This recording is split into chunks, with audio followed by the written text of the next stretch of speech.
Army लाभर जिंदाबाद जिंदाबाद जिंदाबाद आर्मी लाभर जिंदाबाद जिंदाबाद जिंदाबाद डीजे संदीप राजनीति तमकुली कुशीनगर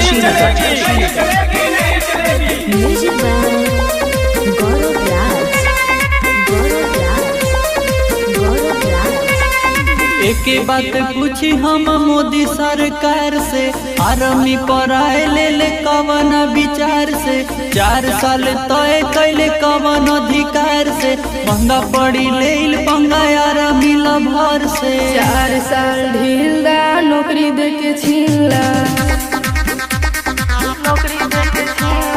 गरम मिजाज अभी आर्मी वाला फील्डा।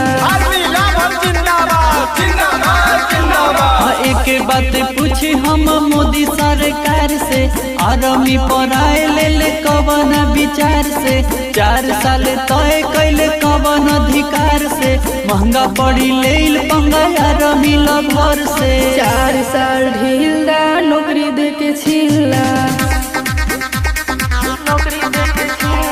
गरम मिजाज अभी आर्मी वाला फील्डा।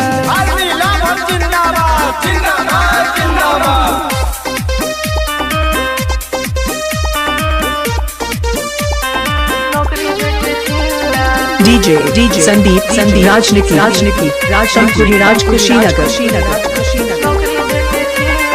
अब की तो सबके कलास लगी हो, देहिया में लाग गइल बाटे आगी हो। आके करा प्रयास करी के पे विश्वास, मोदी योगी सब जना कैले सत्यानाश। 4 साल ढीला नौकरी दे के छीला, गरम मिजाज अभी आर्मी वाला फील्डा।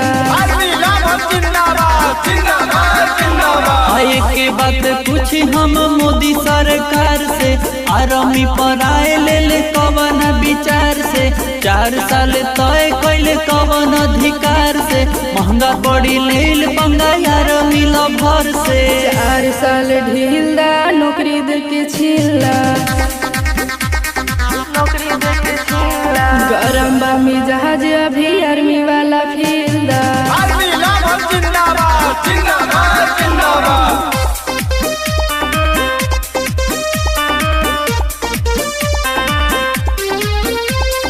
डीजे संदीप राजनीति गाजीपुर हारी ओमनगर।